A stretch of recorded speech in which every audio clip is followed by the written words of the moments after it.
당장 구조하라. 2025년 11월 19일 제주 앞바다에서 267명을 태운 여객선이 암초에 걸리는 충격적인 사고가 발생했습니다. 미국 언론은 한국은 과연 세월호의 악몽을 극복했는가라며 의구심을 드러냈고, 일본 전문가들은 이런 대규모 구조는 최소 8시간 이상 걸린다고 단언했습니다. 승객들은 차가운 바닷바람 속에서 공포에 떨었고, 세계는 한국의 대응을 주시했습니다. 그러나 3시간 후 전 세계가 경악할 결과가 발표됩니다. 267명 전원 구조 완료. 미국 구조 전문가는 이건 불가능한 일이다라며 충격을 감추지 못했고, 일본은 침묵했습니다. 과연 무슨 일이 있었던 것일까요? 그 충격적인 이야기 지금 시작됩니다. 저는 존 매튜스, 미국 해양안전청에서 15년간 근무한 구조 전문가입니다. 저는 미국 해양안전청 본부 회의실에서 세계 해상 구조 통계 자료를 검토하고 있었습니다. 화면에는 우리 미국의 구조 성공률과 평균 대응 시간이 빛나고 있었습니다. 평균 구조 시간 5시간에서 7시간. 이것은 우리가 수십 년간 쌓아온 노하우의 결과였습니다. 매튜스, 이번 분기 보고서 잘 봤네. 역시 우리 시스템은 완벽해. 제 상관인 데이비드 국장이 만족스러운 표정으로 말했습니다. 저 역시 고개를 끄덕이며 자부심을 느꼈습니다. 우리는 세계 최대 규모의 해양 구조 자원을 보유하고 있었습니다. 최신 헬기 32대, 구조함정 수백 척, 그리고 전문 인력 수천 명이 24시간 대기하고 있었습니다. 국장님, 어제 CNN에서도 우리 시스템을 극찬했습니다. 미국식 해상 구조 대응이 세계 표준이라고 보도했더군요. 저는 태블릿을 건네며 기사를 보여드렸습니다. 국장은 기사를 훑어보며 흡족한 미소를 지었습니다. 회의실에 모인 다른 전문가들도 모두 같은 표정이었습니다. 우리는 자신감으로 가득 차 있었습니다. 그날 오후, 저는 신입 직원들을 대상으로 교육을 진행했습니다. 강의실 스크린에는 우리가 성공적으로 처리한 구조 사례들이 펼쳐졌습니다. 2023년 플로리다 앞바다 유람선 사고, 2024년 알래스카 어선 침몰 사고, 모두 우리의 완벽한 시스템이 빛을 발한 순간들이었습니다. 여러분, 기억하십시오. 미국의 해상 구조 시스템은 세계 어느 나라도 따라올 수 없는 수준입니다. 우리의 5시간에서 7시간이라는 평균 구조 시간은 그 자체로 기적입니다. 신입 직원들은 열심히 필기를 하며 제 말에 집중했습니다. 저는 가슴이 뿌듯했습니다. 이 젊은이들에게 최고의 시스템을 물려줄 수 있다는 자부심이 들었습니다. 그러나 그날 저녁, 상황이 달라지기 시작했습니다. 긴급 호출음이 울렸고, 캘리포니아 해안에서 중형 여객선이 좌초되었다는 보고가 들어왔습니다. 탑승객 약 180명, 날씨는 양호, 가시거리 확보. 이론상으로는 완벽한 구조 조건이었습니다. 즉시 헬기 3대와 구조함정 5척을 투입하라. 표준 절차대로 진행한다. 국장의 명령이 떨어졌고, 저는 상황실에서 모니터를 주시했습니다. 우리의 시스템대로라면 3시간 내에 헬기가 도착하고 5시간 이내에 주요 구조가 완료될 것이었습니다. 저는 확신했습니다. 하지만 현실은 달랐습니다. 첫 번째 헬기 출동이 지연되었습니다. 인근 기지에서 연료 보급 문제가 발생한 것입니다. 30분이 지체되었습니다. 괜찮습니다. 우리에게는 여유가 있습니다. 저는 동료들을 안심시켰습니다. 하지만 현장에 도착한 첫 번째 구조팀에서 통신 혼선이 발생했다는 보고가 들어왔습니다. 구조함정과 헬기 간의 주파수 조율이 제대로 되지 않았고, 구조 순서를 놓고 현장에서 혼란이 발생했습니다. 이건 말도 안 됩니다. 우리 매뉴얼에는 이런 상황에 대한 대비책이 분명히 있습니다. 저는 매뉴얼을 펼쳐들며 다시 확인했습니다. 분명 완벽한 절차였습니다. 하지만 이론과 현실 사이에는 간극이 있었습니다. 현장의 구조대원들은 각자의 판단에 따라 움직였고, 통합된 지휘가 이루어지지 않았습니다. 시간이 흘렀습니다. 3시간이 지나고, 5시간이 지나고, 7시간이 지났습니다. 저는 모니터 앞에서 손에 땀을 쥐고 있었습니다. 승객들의 불안은 커져갔고, 현장은 여전히 혼란스러웠습니다. 국장님, 현장에서 추가 인력을 요청하고 있습니다. 승인한다. 하지만 이건 우리 시스템에 문제가 있다는 뜻이 아니야. 단지 이번 사고가 특수한 경우일 뿐이지. 국장은 자신을 변호하듯 말했지만 그의 목소리에는 확신이 흔들리고 있었습니다. 저 역시 마찬가지였습니다. 결국 사고 발생 8시간 30분 만에 전원 구조가 완료되었습니다. 성공적으로 마무리되었습니다. 국장은 안도의 한숨을 내쉬었지만 회의실의 분위기는 무겁기만 했습니다. 우리가 자랑하던 평균 시간을 훌쩍 넘긴 것입니다. 더 큰 문제는 현장에서의 혼선과 지연이었습니다. 다음 날 아침, 저는 커피를 마시며 사고 보고서를 작성했습니다. 손가락이 키보드 위에서 멈췄습니다. 무언가 잘못되었다는 것을 인정하고 싶지 않았지만 현실은 명확했습니다. 우리의 완벽하다고 믿었던 시스템에 균열이 생긴 것입니다. 매튜스, 괜찮나? 동료가 다가와 물었습니다. 저는 고개를 들어 그를 바라보았습니다. 솔직히 모르겠습니다. 우리가 정말 최고인지 이제는 확신이 서지 않습니다. 그 말을 하는 순간 제 안에 있던 흔들리지 않던 자부심이 조금씩 무너지기 시작했습니다. 그로부터 3주 후 저는 동아시아 해양 안전 컨퍼런스 참석차 한국을 방문했습니다. 서울의 한 호텔 컨퍼런스룸에서 각국의 해양 구조 전문가들이 모여 경험을 공유하는 자리였습니다. 저는 여전히 미국의 시스템을 설명하며 자신감을 되찾으려 애쓰고 있었습니다. 미국의 평균 구조 시간 5시간에서 7시간은 여전히 세계 최고 수준입니다. 최근 사고는 특수한 경우였을 뿐입니다. 제 발표가 끝나고 질의응답 시간이 이어졌습니다. 한국 측 전문가 한 분이 정중하게 손을 들었습니다. 매튜스 전문가님, 통합지휘 체계에 대해 어떻게 생각하십니까? 저는 잠시 망설였습니다. 바로 우리가 최근 사고에서 문제를 겪었던 부분이었습니다. 통합지휘 체계는 이상적이지만 현실에서는 각 부서의 전문성을 존중하는 것도 중요합니다.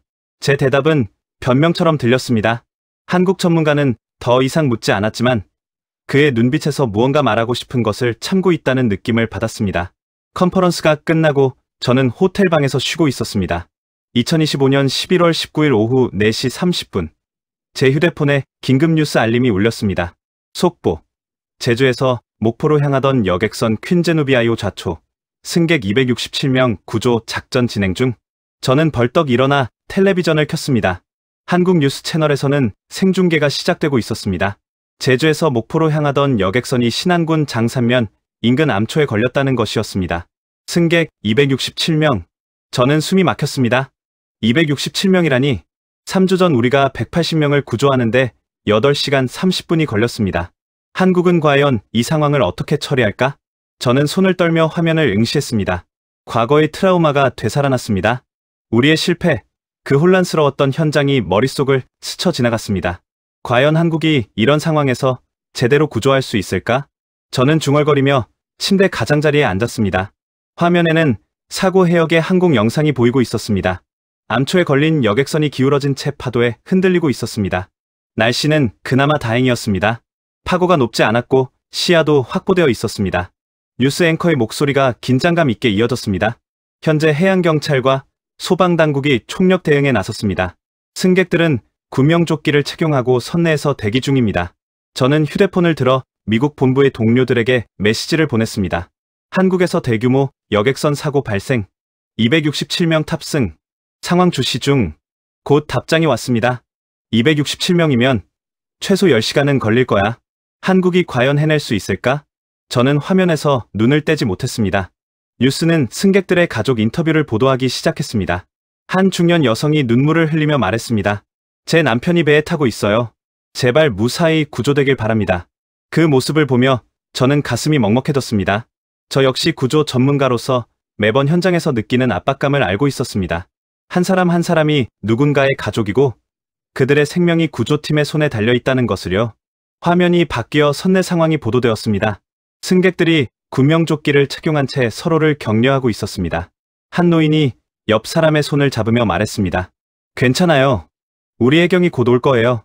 하지만 그들의 얼굴에는 불안함이 역력했습니다. 어린아이를 안은 엄마는 아이를 달래며 눈물을 참고 있었습니다. 젊은 청년은 떨리는 손으로 휴대폰을 들고 가족에게 메시지를 보내고 있었습니다. 저는 자리에서 일어나 창밖을 바라보았습니다. 서울의 고층 빌딩들이 저녁 하늘을 배경으로 서 있었습니다. 제주는 여기서 얼마나 멀까? 구조팀이 현장에 도착하는데 얼마나 걸릴까? 저는 손목시계를 보았습니다. 사고 신고 시각은 오후 4시 12분으로 보도되었습니다. 이미 20분이 지났습니다. 다시 텔레비전 앞으로 돌아왔습니다. 뉴스 속보가 계속 이어졌습니다. 해양경찰청은 가용 가능한 모든 장비를 투입하고 있다고 밝혔습니다. 저는 냉소적인 미소를 지었습니다. 가용 가능한 모든 장비, 우리도 똑같이 말했습니다. 하지만 현실은 달랐습니다. 헬기 지연, 통신 혼선, 지휘 체계의 붕괴. 저는 한국도 같은 문제를 겪을 것이라 예상했습니다. 한국도 결국 우리와 다르지 않을 거야? 이론과 현실은 다르니까. 저는 중얼거리며 커피를 한 모금 마셨습니다. 화면 속 승객들은 여전히 공포 속에서 서로를 격려하고 있었습니다. 한 대학생으로 보이는 청년이 주변 사람들에게 말했습니다. 곧 구조대가 올 겁니다. 조금만 참아요. 하지만 그의 목소리도 떨리고 있었습니다. 불안함은 쉽게 사라지지 않았습니다. 배는 계속 파도에 흔들렸고 승객들의 얼굴에는 공포가 짙어져 갔습니다. 저는 휴대폰을 다시 확인했습니다. 미국 동료들과 다른 컨퍼런스 참석자들도 이 소식을 접하고 메시지를 보내고 있었습니다. 한국의 대응을 지켜보자. 이건 그들의 진짜 실력을 보여줄 기회야. 저는 답장을 보내지 않았습니다. 다만 화면을 응시하며 생각했습니다. 과연 한국은 이 위기를 어떻게 극복할 것인가? 그리고 저는 제 안의 의구심을 떨쳐낼 수 있을까? 시계를 다시 보았습니다. 사고 발생 25분째, 본격적인 구조 작전이 시작될 시간이었습니다. 저는 여전히 텔레비전 화면을 응시하고 있었습니다. 사고 발생 30분째, 제 경험상 이제야 첫 번째 구조 헬기가 기지에서 출발할 시간이었습니다. 우리 미국의 경우 헬기 출동 준비에만 최소 40분에서 1시간이 소요되었습니다. 연료 확인, 인력 배치, 비행 계획 수립, 모든 것이 절차대로 진행되어야 했습니다. 한국도 지금쯤 회의를 하고 있겠지. 누가 지휘를 맡을지, 어떤 순서로 투입할지. 저는 혼잣말을 하며 커피잔을 들었습니다. 그런데 뉴스 앵커의 목소리 톤이 갑자기 높아졌습니다. 속보입니다. 해양경찰 함정들이 현장에 도착했다고 합니다. 사고 신고 후 약 20분 만입니다. 저는 커피를 뿜을 뻔했습니다. 커피잔을 급하게 탁자에 내려놓으며 화면에 더 가까이 다가갔습니다. 20분. 그게 말이 돼? 화면에는 실시간 항공 촬영 영상이 나오고 있었습니다. 사고 해역 주변으로 해양경찰 함정들이 속속 집결하고 있었습니다. 한 척, 두 척, 세 척. 저는 숫자를 세다가 멈췄습니다. 너무 많았습니다. 뉴스 자막이 업데이트되었습니다. 해경함정 16척 헬기 2대, 소방헬기 1대 현장 도착 또는 이동 중. 제 손이 떨렸습니다. 20분 만에 이 정도 규모를 투입한다는 것은 불가능했습니다. 적어도 제가 알고 있는 상식으로는 말입니다. 저는 휴대폰을 들어 미국 본부에 급히 전화를 걸었습니다. 데이비드 국장님, 지금 한국 상황 보고 계십니까? 매튜스, 나도 지금 라이브로 보고 있네. 이건 이해가 안 가는군. 국장의 목소리에도 당혹감이 묻어났습니다. 저는 화면을 보며 말을 이었습니다. 20분 만에 함정 16척을 투입했습니다. 이건 사전에 배치되어 있었다는 뜻밖에 안 됩니다. 아니면 그들의 출동 체계가 우리와 완전히 다르거나. 저는 국장의 말에 할 말을 잃었습니다. 화면 속에서는 해경 함정들이 질서정연하게 움직이고 있었습니다. 각 함정이 정해진 위치로 이동하며 구조 대응을 갖추고 있었습니다. 마치 오래전부터 연습해온 듯한 완벽한 움직임이었습니다. 뉴스는 청와대 국무총리실의 긴급 브리핑을 보도하기 시작했습니다. 한 고위 관계자가 단호한 표정으로 말했습니다. 국무총리께서 가용 가능한 모든 장비와 인원을 즉시 투입하라고 지시하셨습니다. 우리는 단 한 명의 인명피해도 용납하지 않을 것입니다. 저는 그 말에 소름이 돋았습니다. 단 한 명의 인명피해도 용납하지 않는다.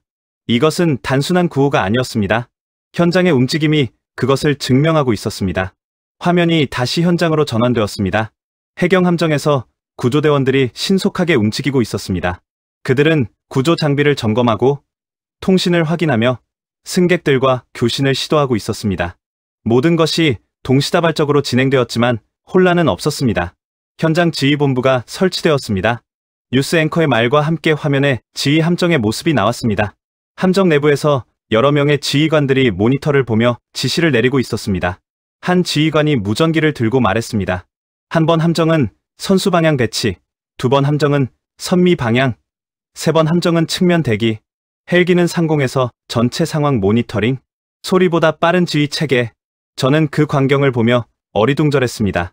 3주 전 우리의 현장에서는 각 부서가 따로 움직였습니다. 헬기팀은 헬기팀대로, 함정팀은 함정팀대로 자체 판단에 따라 행동했습니다. 통합 지휘는 이론상으로만 존재했습니다. 하지만 지금 제 눈앞에서 펼쳐지는 한국의 현장은 달랐습니다. 하나의 두뇌가 여러 개의 팔다리를 완벽하게 통제하는 것처럼 보였습니다. 저는 침대에 주저앉으며 머리를 감싸 쥐었습니다. 이건 우리가 놓친 게 뭐지? 제 휴대폰에 동료들의 메시지가 쏟아졌습니다. 매튜스, 이거 정상인가? 20분 만에 저 규모를 투입하는 게 가능해? 한국의 시스템을 우리가 완전히 잘못 파악하고 있었던 거 아닌가? 저는 답장을 할 수 없었습니다. 머릿속이 복잡했습니다. 지난 15년간 제가 배우고 익힌 모든 것이 흔들리고 있었습니다. 미국의 시스템이 최고라고 믿었던 제 확신이 균열을 일으키기 시작했습니다. 화면 속에서는 구조대원들이 여객선에 접근하고 있었습니다. 승객들과의 교신이 이루어졌고 구조 순서가 정해졌습니다. 노약자와 어린이 우선, 그 다음 일반 승객, 모든 것이 신속하게 결정되었습니다. 한혜경 대원이 확성기를 들고 승객들에게 말했습니다. 여러분, 저희가 왔습니다. 침착하게 지시에 따라주시면 안전하게 구조하겠습니다. 그 목소리에는 확신이 담겨 있었습니다. 흔들림이 없었습니다. 승객들의 표정이 조금씩 안정되는 것이 보였습니다. 공포가 희망으로 바뀌는 순간이었습니다. 저는 창밖을 바라보았습니다. 서울의 밤하늘에 별들이 빛나고 있었습니다. 그리고 수백 킬로미터 떨어진 제주 앞바다에서는 지금 이 순간에도 구조 작전이 진행되고 있었습니다. 한국이 이렇게까지 준비되어 있었나? 저는 중얼거렸습니다. 제 안에 있던 한국에 대한 불신이 흔들리기 시작했습니다. 아니, 흔들리는 정도가 아니었습니다. 무너지고 있었습니다. 뉴스는 계속 업데이트되었습니다. 현재 구조대원 150명 이상이 현장에서 작전을 수행 중입니다. 기상 조건이 양호하여 구조 작전에 유리한 상황입니다. 저는 계산기를 꺼내 숫자를 두드렸습니다. 구조대원 150명, 승객 267명, 대원 1명당 약 1.8명을 담당하는 셈이었습니다. 이것은 이상적인 비율이었습니다. 우리 미국의 매뉴얼에도 이런 비율이 나와 있었지만 실제로 현장에서 구현한 적은 없었습니다. 그들은 어떻게 이걸 해내는 거지? 저는 화면을 보며 감탄과 동시에 두려움을 느꼈습니다. 제가 믿어왔던 미국의 우월함이 환상에 불과했던 것은 아닐까? 그런 생각이 머릿속을 스쳐 지나갔습니다. 시계를 보았습니다. 사고 발생 40분째. 한국은 이미 본격적인 구조에 돌입한 상태였습니다. 저는 화장실에 다녀온 사이에도 휴대폰을 손에서 놓지 않았습니다. 뉴스 알림이 계속 울렸고 저는 그때마다 화면을 확인했습니다. 사고 발생 1시간째, 첫 번째 승객들이 구조되기 시작했다는 속보가 떴습니다. 벌써? 저는 서둘러 방으로 돌아와 텔레비전을 켰습니다. 화면에는 구조대원들이 승객들을 함정으로 옮기는 장면이 생중계되고 있었습니다. 노약자들이 먼저 구조되고 있었고 대원들은 한 명 한 명을 조심스럽게 부축하며 안전하게 이동시키고 있었습니다. 한 할머니가 구조대원의 손을 잡고 함정으로 옮겨지는 모습이 클로즈업 되었습니다. 할머니는 떨리는 목소리로 말했습니다. 고맙습니다. 정말 고맙습니다. 구조대원은 웃으며 대답했습니다. 괜찮으십니다. 저희가 할 일을 한 것뿐입니다. 저는 그 장면을 보며 가슴이 뭉클해졌습니다. 혼란이 아닌 침착함이 현장을 덮고 있었습니다. 3주 전 우리의 현장에서는 구조 순서를 놓고 실랑이가 벌어졌습니다. 누구를 먼저 구조할 것인가? 어느 헬기가 우선권을 가지는가? 그런 불필요한 논쟁들이 귀중한 시간을 낭비하게 만들었습니다. 하지만 한국의 현장에서는 그런 혼란이 보이지 않았습니다. 모든 것이 정해진 순서대로, 그러나 기계적이지 않고 인간적으로 진행되고 있었습니다. 뉴스 앵커가 다시 말했습니다. 현재까지 약 80명이 구조되었습니다. 구조 작업은 계속 순조롭게 진행되고 있습니다. 사고 발생 1시간 30분 만에 80명. 저는 계산기를 다시 두드렸습니다. 이 속도라면 저는 고개를 저었습니다. 아니, 이 속도를 유지하는 것은 불가능했습니다. 구조 작업은 시간이 지날수록 더 어려워집니다. 피로가 누적되고 날씨가 변하고 예상치 못한 변수들이 발생합니다. 곧 속도가 느려질 거야. 그들도 우리와 다르지 않을 테니까. 저는 자신에게 말하듯 중얼거렸습니다. 하지만 제 목소리에는 확신이 없었습니다. 휴대폰이 울렸습니다. 데이비드 국장이었습니다. 매튜스, 자네 지금 보고 있나? 예, 국장님. 보고 있습니다. 이건 우리가 예상했던 것과 완전히 다르네. 그들의 구조 속도가 전혀 떨어지지 않고 있어. 국장의 목소리에는 당혹감이 가득했습니다. 저는 화면을 보며 대답했습니다. 아직 변수가 생길 수 있습니다. 구조 작업은 후반으로 갈수록 어려워지니까요. 그러길 바라야 할까? 아니면 그들의 성공을 기대해야 할까? 솔직히 나도 헷갈리네. 국장의 말에 저도 웃을 수밖에 없었습니다. 같은 구조 전문가로서 우리는 한국의 성공을 바라야 했습니다. 하지만 동시에 미국의 자존심을 생각하면 복잡한 감정이 들었습니다. 사고 발생 2시간째, 뉴스는 150명이 구조되었다고 보도했습니다. 여전히 속도는 떨어지지 않았습니다. 저는 소파에 깊숙이 몸을 기댔습니다. 믿을 수 없었습니다. 화면 속에서는 구조대원들이 쉬지 않고 움직이고 있었습니다. 한 대원이 어린아이를 안고 함정으로 뛰어가는 모습이 보였습니다. 다른 대원은 휠체어를 탄 노인을 조심스럽게 리프트로 옮기고 있었습니다.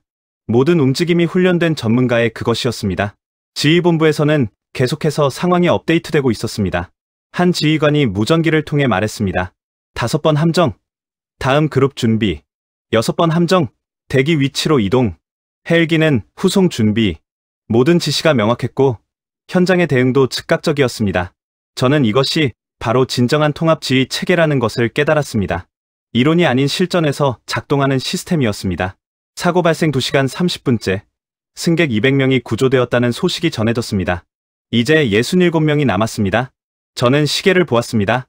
이 속도라면 3시간 이내에 전원 구조가 가능할 것 같았습니다. 하지만 저는 여전히 반신반의했습니다. 마지막 순간에 무언가 문제가 생길 거야. 항상 그랬으니까. 저는 과거의 경험을 떠올렸습니다. 구조 작업의 마지막 단계는 가장 위험했습니다. 긴장이 풀리고 실수가 발생하고 예상치 못한 사고가 일어나곤 했습니다. 하지만 한국의 현장은 달랐습니다. 오히려 마지막으로 갈수록 더욱 신중하고 조심스러워지는 모습이었습니다. 대원들은 여전히 집중력을 잃지 않았고 지휘부는 계속해서 상황을 점검했습니다. 사고 발생 2시간 50분째, 승객 250명이 구조되었습니다. 이제 17명만 남았습니다. 저는 소파에서 일어나 화면 가까이 다가갔습니다. 손에 땀이 났습니다. 이것은 단순한 구조 작업이 아니었습니다. 역사가 만들어지고 있었습니다. 그리고 사고 발생 3시간 5분째, 마침내 그 순간이 왔습니다. 뉴스 앵커가 흥분된 목소리로 외쳤습니다. 속보입니다. 퀸즈누비아 이후 승객 267명 전원 구조 완료되었습니다. 저는 그 자리에 얼어붙었습니다. 화면에는 마지막 승객이 함정에 오르는 장면이 나오고 있었습니다. 현장의 구조대원들이 서로 악수를 나누고 일부는 안도의 한숨을 내쉬고 있었습니다. 전원 구조 3시간 만에 저는 중얼거리며 주저앉았습니다. 휴대폰이 미친 듯이 울렸습니다. 미국 본부, 동료들, 다른 나라 전문가들 모두가 같은 질문을 하고 있었습니다.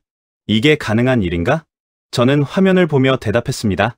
한국이 이렇게까지 할 수 있는 나라였나? 제 목소리는 떨리고 있었습니다. 감탄과 충격, 그리고 부러움이 뒤섞인 복잡한 감정이었습니다.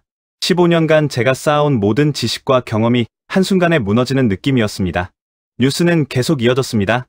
구조된 승객들의 인터뷰, 가족들의 환호, 정부의 발표, 모든 것이 기적처럼 느껴졌습니다. 저는 창밖을 바라보았습니다. 서울의 밤은 여전히 평온했습니다. 하지만 제 안에서는 거대한 변화가 일어나고 있었습니다.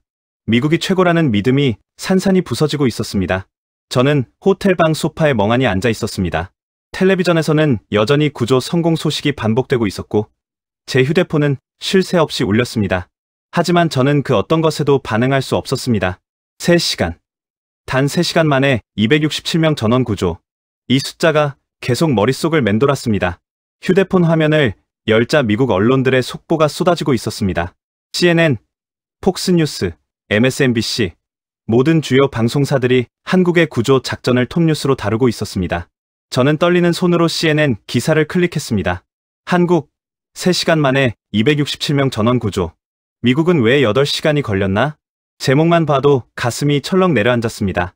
기사는 3주 전 우리가 처리했던 캘리포니아 사고를 정면으로 비교하고 있었습니다. 180명 구조에 8시간 30분이 걸린 미국과 267명을 3시간 만에 구조한 한국. 숫자는 냉정했고 현실은 잔인했습니다. 저는 계속해서 기사들을 읽어 내려갔습니다. 폭스뉴스는 더욱 직설적이었습니다. 한국의 해상 구조 시스템이 미국을 앞섰다. 우리는 무엇을 놓쳤는가? 기사는 양국의 구조 시스템을 상세히 비교했습니다. 출동 시간, 현장 도착 시간, 구조 완료 시간, 모든 항목에서 한국이 압도적으로 앞섰습니다. 저는 노트북을 열어 더 많은 기사를 검색했습니다. 워싱턴 포스트는 전문가 인터뷰를 실었습니다.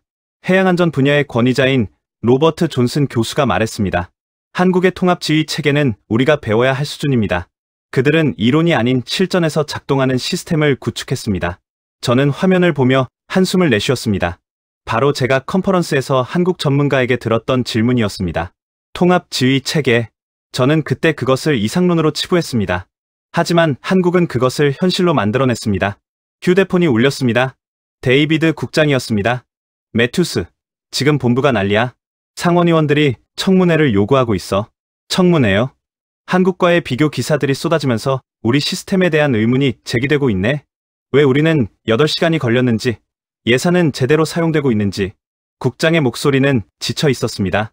저는 창밖을 바라보며 대답했습니다. 국장님, 솔직히 저도 답을 모르겠습니다. 우리가 뭘 놓쳤는지 자네도 그곳에서 직접 보고 있으니 알겠지만 한국의 시스템은 우리와 차원이 다르네. 20분 만에 현장 도착, 3시간 만에 전원 구조. 이건 우리 매뉴얼로는 설명이 안 돼. 전화를 끊고 저는 다시 뉴스 채널을 돌렸습니다. 미국 방송들은 계속해서 비교 분석을 내보내고 있었습니다. 한 방송은 그래픽을 통해 양국의 차이를 명확하게 보여주었습니다. 화면에는 두 개의 타임라인이 나란히 놓였습니다. 왼쪽은 미국의 캘리포니아 사고, 오른쪽은 한국의 제주 사고. 시간대별로 비교하자 그 차이가 더욱 극명하게 드러났습니다. 사고 발생 20분 후, 미국은 여전히 출동 준비 중이었지만 한국은 이미 현장에 도착했습니다. 1시간 후, 미국은 첫 번째 헬기가 겨우 현장에 도착했지만 한국은 80명을 구조했습니다. 3시간 후, 미국은 아직 절반도 구조하지 못했지만 한국은 전원 구조를 완료했습니다. 저는 그래픽을 보며 고개를 떨구었습니다. 숫자는 거짓말을 하지 않았습니다. 우리의 패배는 명확했습니다. NBC에서는 긴급 토론회가 열렸습니다. 해양안전 전문가, 전직 해안경비대 사령관, 정치인들이 패널로 참석했습니다. 사회자가 질문을 던졌습니다. 왜 미국은 한국보다 뒤처진 것입니까? 전직 해안경비대 사령관이 무거운 표정으로 대답했습니다. 솔직히 말씀드리면 우리는 자만했습니다. 세계 최강이라는 타이틀에 안주하며 시스템 개선을 게을리했습니다. 반면 한국은 과거의 아픔을 교훈 삼아 완전히 새로운 시스템을 구축했습니다. 그의 말에 저는 가슴이 찔렸습니다. 자만, 바로 제가 가지고 있던 문제였습니다. 저는 미국의 시스템이 완벽하다고 믿었고 다른 나라에서 배울 것이 있다는 생각조차 하지 않았습니다. 다른 전문가가 말을 이었습니다. 한국의 시스템을 분석해보면 그들은 단순히 장비가 좋은 것이 아닙니다. 통합지휘 체계, 신속한 의사결정 구조, 그리고 무엇보다 훈련의 차이입니다. 그들은 이런 상황을 수없이 시뮬레이션했을 것입니다. 저는 컨퍼런스에서 만났던 한국 전문가를 떠올렸습니다. 그가 통합지휘 체계에 대해 질문했을 때 저는 그것을 이상론으로 치부했습니다. 하지만 그들은 이미 그것을 완성하고 있었던 것입니다. 트위터를 열어보니 전 세계 전문가들의 반응이 쏟아지고 있었습니다. 한국의 3시간 전원 구조는 해상 구조 역사의 새로운 기준을 세웠다. 미국은 한국에서 배워야 한다. 자존심을 버리고 겸손하게. 이것이 진정한 선진국의 모습이다. 저는 휴대폰을 내려놓고 천장을 바라보았습니다. 방 안은 조용했지만 제 머릿속은 시끄러웠습니다. 15년간 쌓아온 확신이 무너지고 있었습니다. 미국이 최고라는 믿음, 우리의 시스템이 완벽하다는 자만, 그 모든 것이 허상이었음을 깨달았습니다. 뉴욕타임스의 사설이 눈에 들어왔습니다. 한국의 성공은 우리의 실패를 비추는 거울이다. 우리는 과거의 영광에 안주하며 혁신을 멈췄다. 이제 우리가 학생이 되어 배울 때다. 저는 그 문장을 반복해서 읽었습니다. 우리가 학생이 되어 배울 때 얼마나 굴욕적인 표현인가? 하지만 그것이 현실이었습니다. 창밖을 보니 서울의 밤은 여전히 아름다웠습니다. 하지만 저에게 그 풍경은 더 이상 예전과 같지 않았습니다. 이곳은 단순히 아시아의 한 도시가 아니었습니다. 이곳은 우리를 앞서간 나라의 수도였습니다. 저는 노트북을 열어보고서 작성을 시작했습니다. 본부에 보낼 긴급 보고서였습니다. 제목은 간단했습니다. 한국 해상 구조 시스템 분석 및 미국 시스템 개선 제안.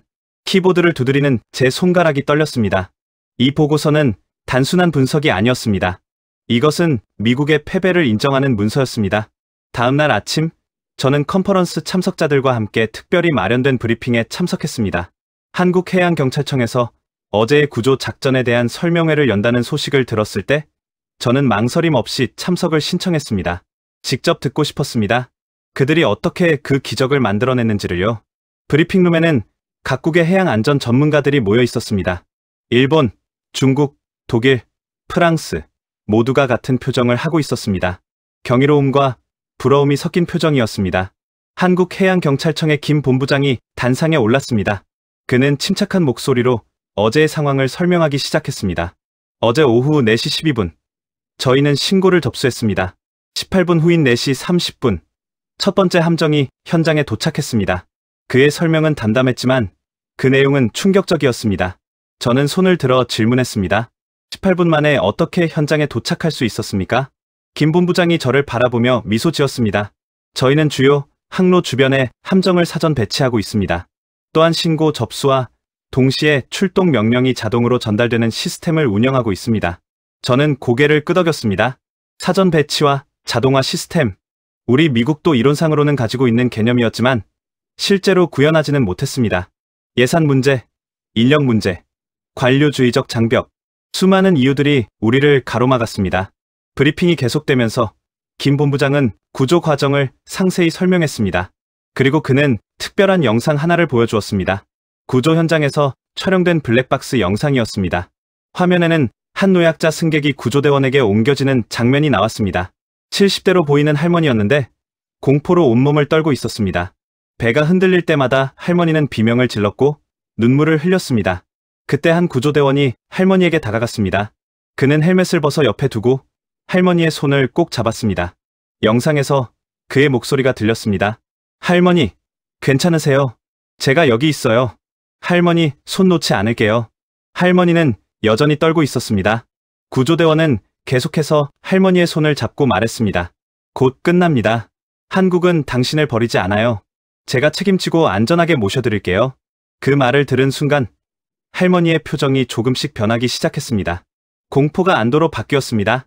그리고 할머니는 구조대원의 손을 꼭 잡으며 고개를 끄덕였습니다. 구조대원은 천천히 그리고 조심스럽게 할머니를 함정으로 옮겼습니다. 그 과정 내내 그는 할머니의 손을 놓지 않았습니다. 함정에 무사히 도착한 후에야 그는 할머니의 손을 놓았고 할머니는 그의 손을 잡고 흐느끼기 시작했습니다. 브리핑룸에 있던 모든 사람들이 그 장면을 숨죽이며 지켜보았습니다. 저는 모르게 눈시울이 뜨거워졌습니다. 단순히 기술적으로 완벽한 구조가 아니었습니다. 그곳에는 진심이 있었습니다. 사람을 대하는 따뜻함이 있었습니다. 김 본부장이 말했습니다. 저희 구조대원들은 기술적 훈련뿐만 아니라 심리적 대응 훈련도 받습니다. 구조는 단순히 사람을 옮기는 것이 아닙니다. 그들의 두려움을 함께 나누고 희망을 전달하는 것입니다. 저는 그 말을 가슴 깊이 새겼습니다. 우리 미국의 훈련 과정을 떠올렸습니다. 우리는 기술에만 집중했습니다. 얼마나 빨리, 얼마나 효율적으로. 하지만 사람의 마음을 다루는 법은 가르치지 않았습니다. 브리핑이 끝난 후 저는 김 본부장에게 개인적으로 다가갔습니다. 본부장님, 질문 하나만 더 드려도 될까요? 물론입니다. 말씀하십시오. 영상 속 그 구조대원은 특별히 훈련된 인력입니까? 아니면 모든 대원이 저렇게 행동합니까? 김 본부장은 잠시 생각하더니 대답했습니다. 모든 대원이 그렇게 행동하도록 교육받습니다. 저희는 구조 대상자를 단순한 숫자로 보지 않습니다. 그들은 모두 누군가의 가족이고 우리가 지켜야 할 소중한 생명입니다. 저는 고개를 숙였습니다. 부끄러웠습니다. 저는 언제부터 사람들을 숫자로 봤던 걸까요? 180명 구조, 167명 구조. 저는 그들을 통계로만 봤습니다. 하지만 한국의 구조대원은 그들을 사람으로 봤습니다. 본부장님, 감사합니다. 저는 많은 것을 배웠습니다. 제 목소리가 떨렸습니다. 김 본부장은 제 어깨를 가볍게 두드리며 말했습니다. 매튜스 전문가님, 당신도 훌륭한 구조 전문가입니다. 우리는 서로에게서 배울 수 있습니다. 그것이 이런 컨퍼런스의 목적 아니겠습니까? 그의 말에 저는 감동받았습니다. 그는 미국을 비난하지 않았습니다. 오히려 격려했습니다. 이것이 진정한 선진국의 태도구나 하는 생각이 들었습니다. 저는 호텔로 돌아와 다시 그 영상을 찾아봤습니다. 한국 언론들이 그 장면을 보도하고 있었고 저는 반복해서 시청했습니다. 구조대원이 할머니의 손을 잡는 그 순간 그가 했던 말들, 한국은 당신을 버리지 않아요. 저는 그 문장을 노트에 적었습니다. 이것은 단순한 위로의 말이 아니었습니다. 이것은 약속이었습니다. 그리고 한국은 그 약속을 지켰습니다. 267명 전원을 단 한 명의 희생자도 없이 구조했습니다. 저녁 무렵, 저는 데이비드 국장에게 전화를 걸었습니다. 국장님, 저는 확신했습니다. 우리가 바꿔야 할 것은 시스템만이 아닙니다. 무슨 말인가? 우리의 마음가짐입니다. 우리는 언제부터 사람들을 숫자로만 봤습니까? 언제부터 효율만을 추구했습니까? 국장은 잠시 침묵했다가 대답했습니다. 자네 말이 맞네. 우리는? 어쩌면 가장 중요한 것을 잊고 있었는지도 모르지. 전화를 끊고 저는 창밖을 바라보았습니다. 서울의 야경이 아름답게 빛나고 있었습니다. 이 도시에서 저는 단순히 기술적 시스템만 배운 것이 아니었습니다. 저는 사람을 대하는 법을 배웠습니다. 제 노트에는 오늘 배운 교훈들이 빼곡히 적혀 있었습니다. 그중 가장 큰 글씨로 적힌 문장은 이것이었습니다. 구조는 기술이 아니라 마음이다. 브리핑이 끝나고 저는 컨퍼런스 라운지에서 다른 전문가들과 커피를 마시고 있었습니다. 모두가 어제의 구조 작전에 대해 이야기하고 있었고 분위기는 한국에 대한 찬사로 가득했습니다. 저 역시 그들의 의견에 동의하며 고개를 끄덕이고 있었습니다. 그때 한 사람이 라운지에 들어왔습니다. 일본 해상보안청의 다나카 부국장이었습니다. 그는 60대 초반으로 보였고 날카로운 눈빛을 가진 인물이었습니다. 저는 그가 컨퍼런스 첫날부터 한국의 발표에 대해 계속 비판적인 질문을 던지는 것을 봤습니다. 다나카 부국장이 우리 테이블 앞에 섰습니다. 그는 커피를 한 모금 마시더니 날카로운 목소리로 말했습니다. 여러분, 모두 한국을 칭찬하고 계시는군요. 하지만 저는 한 가지 의문이 듭니다. 우리 모두 그를 바라봤습니다. 그는 계속해서 말했습니다. 왜 이런 항로에서 좌초 위험을 예측하지 못했습니까? 신안군 장산면 인근은 암초가 많기로 유명한 해역입니다. 애초에 사고가 발생하지 않도록 예방하는 것이 더 중요하지 않습니까? 그의 말에 라운지의 분위기가 순식간에 차갑게 식었습니다. 저는 불편한 기색을 감추지 못했습니다. 물론 그의 지적에도 일리는 있었습니다. 예방이 구조보다 중요하다는 것은 모든 전문가가 아는 사실이었습니다. 독일에서 온 슈미트 박사가 조심스럽게 말했습니다. 다나카 부국장님 말씀도 맞지만 어제의 구조 작전 자체는 완벽했지 않습니까? 완벽? 과연 그럴까요? 다나카 부국장은 냉소적으로 웃었습니다. 저는 오히려 의문입니다. 한국 정부는 왜 그 해역의 항로 안전 관리를 제대로 하지 못했습니까? 선박 운항사는 왜 위험 해역을 통과했습니까? 이것은 시스템의 실패입니다. 저는 그의 말을 들으며 복잡한 감정이 들었습니다. 한편으로는 그의 지적이 틀리지 않다는 것을 알았습니다. 하지만 다른 한편으로는 그가 한국의 성공을 깎아내리려 한다는 느낌을 받았습니다. 프랑스에서 온 르블랑 교수가 끼어들었습니다. 부국장님, 하지만 사고는 언제든 발생할 수 있습니다. 중요한 것은 사고가 발생했을 때 어떻게 대응하느냐 아닙니까? 물론입니다. 하지만 근본적인 문제를 외면하고 결과만 보는 것은 위험합니다. 다나카 부국장은 한 발짝도 물러서지 않았습니다. 그는 태블릿을 꺼내 자료를 보여주기 시작했습니다. 여기 통계가 있습니다. 신안군 해역에서 지난 10년간 발생한 크고 작은 해양 사고 건수입니다. 결코 적지 않은 숫자입니다. 이것은 구조 시스템의 문제가 아니라 예방 시스템의 문제를 보여줍니다. 라운지에 긴장감이 흘렀습니다.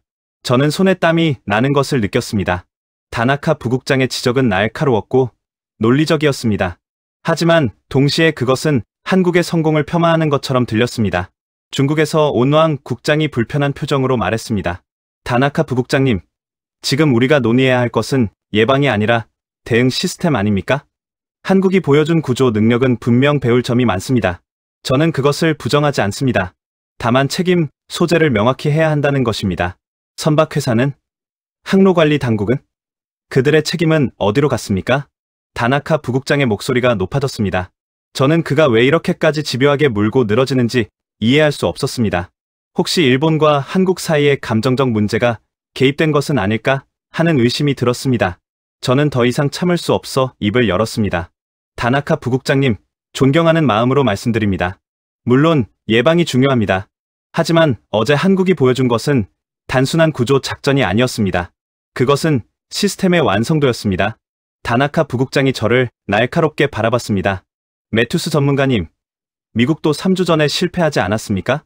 당신들도 완벽하지 못했으면서 한국을 두둔하는 것입니까? 그의 말에 저는 얼굴이 화끈거렸습니다. 정확한 지적이었습니다. 우리도 실패했습니다. 하지만 바로 그렇기 때문에 저는 한국의 성공이 얼마나 대단한지 알 수 있었습니다. 맞습니다. 우리도 실패했습니다.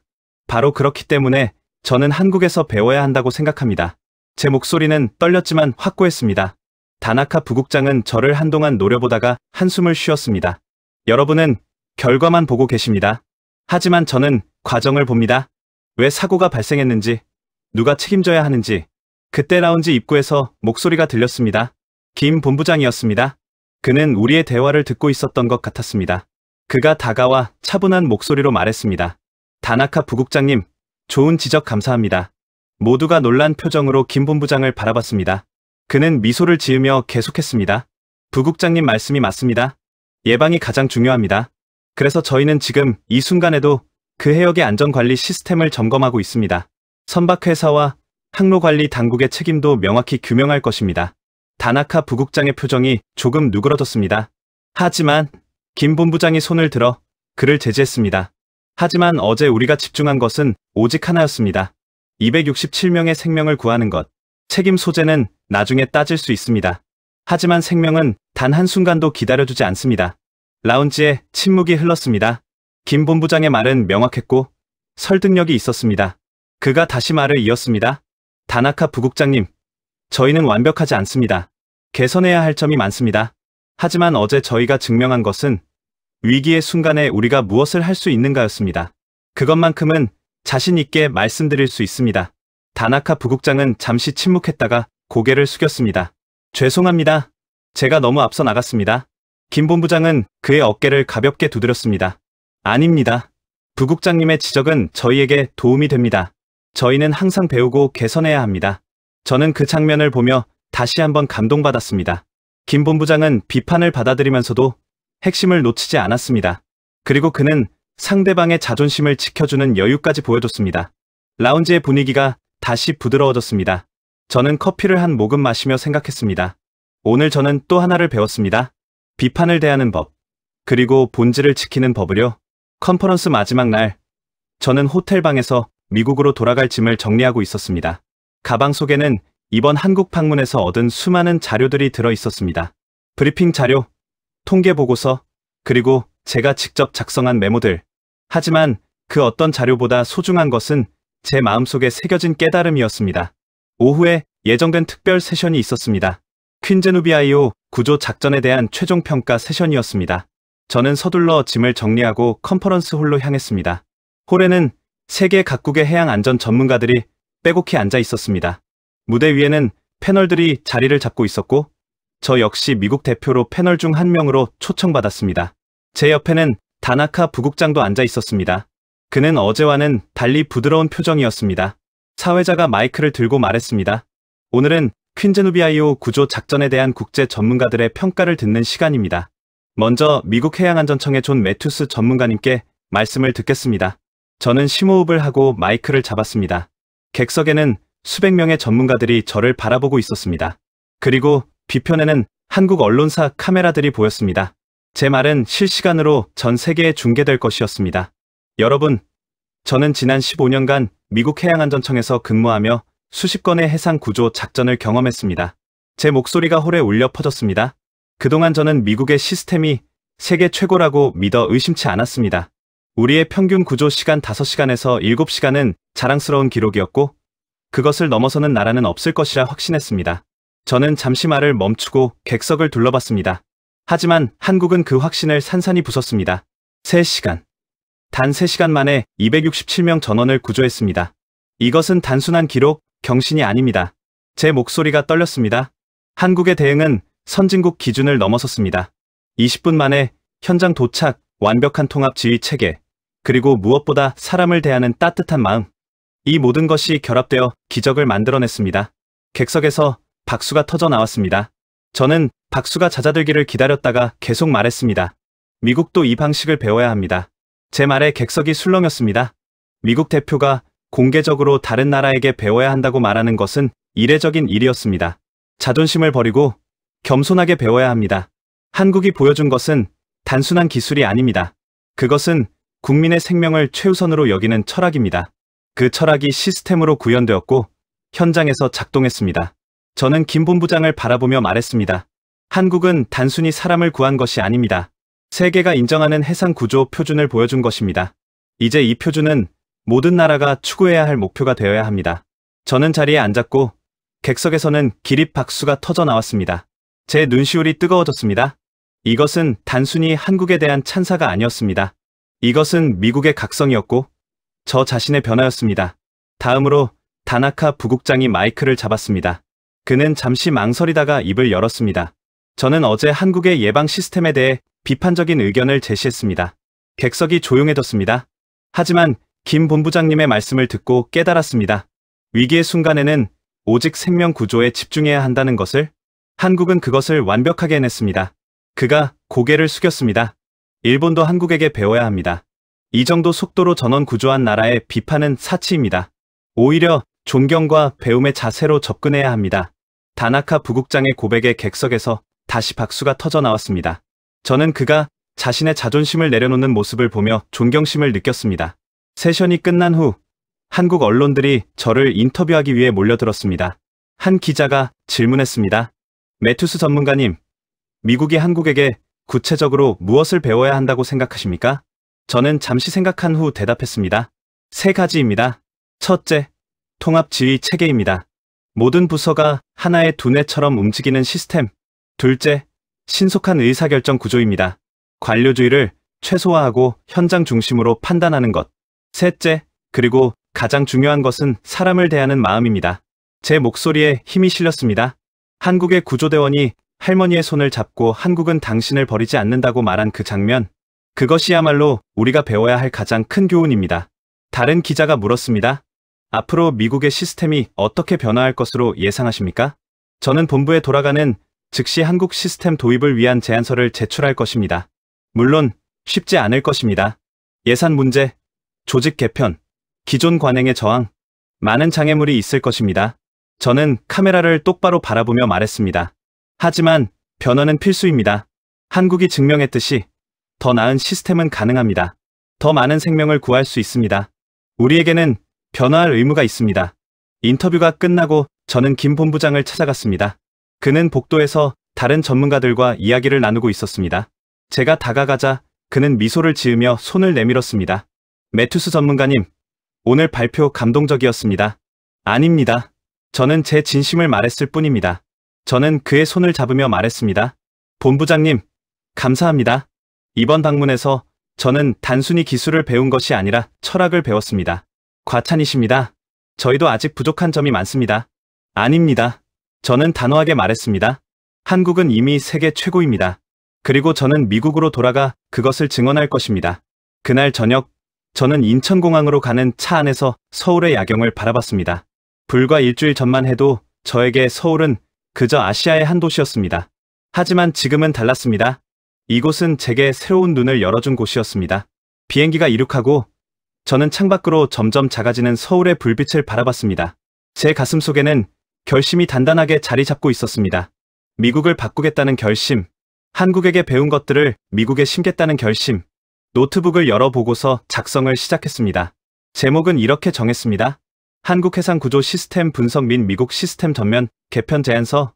키보드를 두드리는 제 손가락은 더 이상 떨리지 않았습니다. 저는 확신했습니다. 변화는 가능하다고. 더 나은 미래는 만들 수 있다고. 한국이 그것을 증명했으니까요. 창밖으로 달빛이 구름 사이로 비쳤습니다. 저는 미소 지으며 타이핑을 계속했습니다. 새로운 시작이었습니다. 지금까지 한국의 놀라운 해상 구조 능력과 그것을 목격한 미국 전문가의 특별한 여정을 들어보셨습니다. 자만을 버리고 겸손하게 배우는 용기 있는 이야기였는데요. 혹시 여러분도 우리나라의 이런 숨은 저력을 알고 계셨나요? 아니면 주변에 한국의 발전상을 모르시는 분들이 있으신가요? 이 이야기가 누군가에게 자긍심과 희망이 되길 바랍니다. 그리고 우리 사회가 더 많은 분야에서 세계 최고가 되는 곳이 되길 소망합니다. 오늘 이야기가 마음에 드셨다면 좋아요와 구독 부탁드립니다. 대한민국의 저력을 모르는 누군가에게 이 이야기가 작은 등불이 될 수 있도록 널리 공유해주세요. 다음에도 가슴을 뛰게 하는 이야기로 찾아뵙겠습니다. 뷰티풀 코리아였습니다. 감사합니다.